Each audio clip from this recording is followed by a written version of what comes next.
If you've been watching my Music Basics videos or my From Ears to Fingers video series, you've learned a lot about chords. You've learned all the basic chords, you've learned how these chords work together, and you've learned how chords are one of the basic building blocks of music. But along the way, I've also emphasized that chords often serve as an accompaniment for a melody. So, let's talk about melody. How are melodies put together?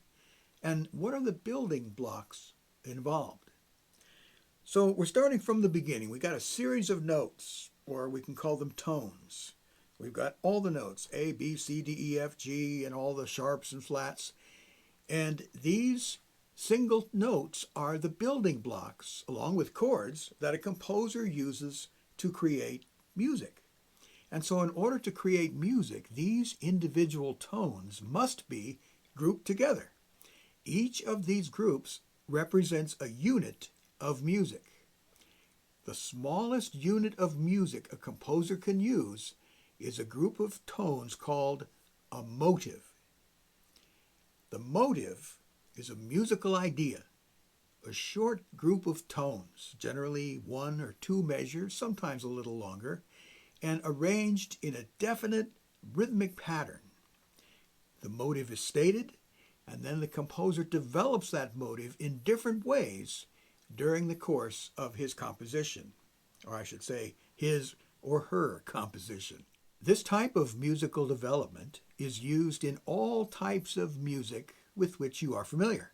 You can hear it in classical music, of course, and you can also hear it in popular songs.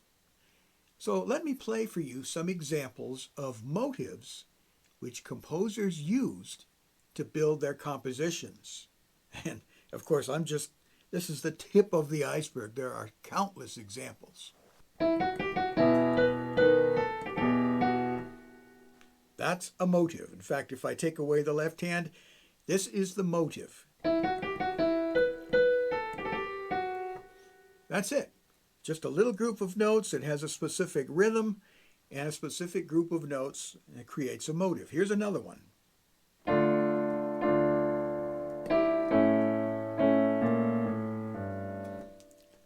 If we just play the melody, we have.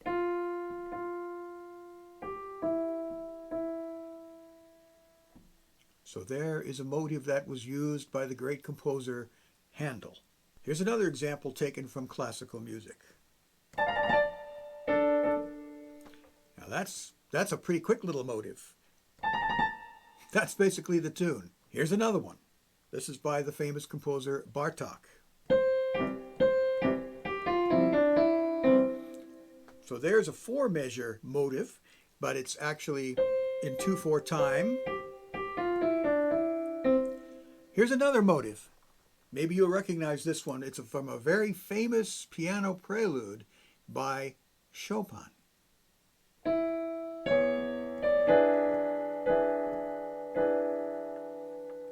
So that's the motive that he begins his piece with.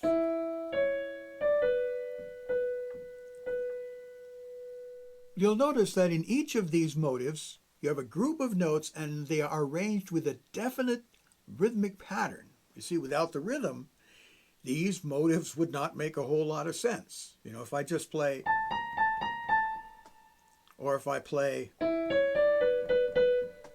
you really can't tell. Now, those are some motive examples from classical music, but how about from songs? Well, we've got quite a few to choose from. In fact, here is one of the most famous musical motives, and you've probably sung this many times in your life. See if you recognize it. Yes, that's a motive. How about this one? Now you probably know that one too. Here's a popular one if you were a Beatles fan.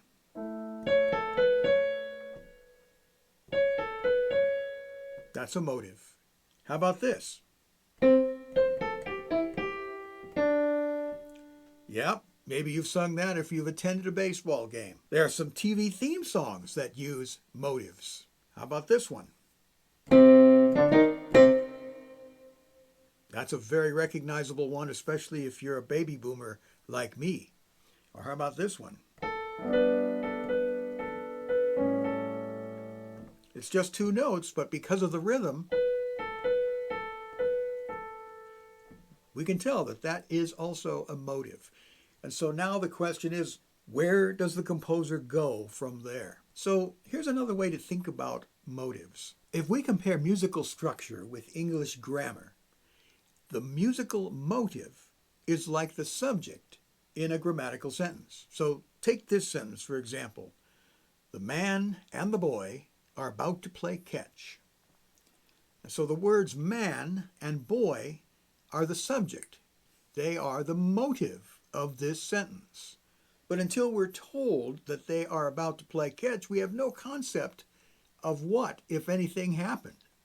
In fact, since the sentence merely says they are about to play catch, we still don't know if the man and the boy ever actually did play catch. It's going to take more than a sentence to develop the whole story. So composers begin with a motive, and then they develop that motive, and then they add more motives and develop those motives.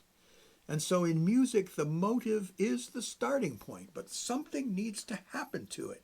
Composers have presented us with these wonderful ideas, many of them that are very memorable just by themselves, but they must also develop those motives so that the musical story that they want to tell may be completed. So, in the next video, I want to talk about some of the methods that composers use to develop a motive, so stay tuned. When you're listening to anything right now, whether it be a classical music piece or a song, or you're singing a tune to yourself, think about the fact that you are singing a motive, and then that motive is being developed, and you're going to learn about how those motives are developed. Thanks for watching. If you have any questions or comments, you can leave those in the comment section.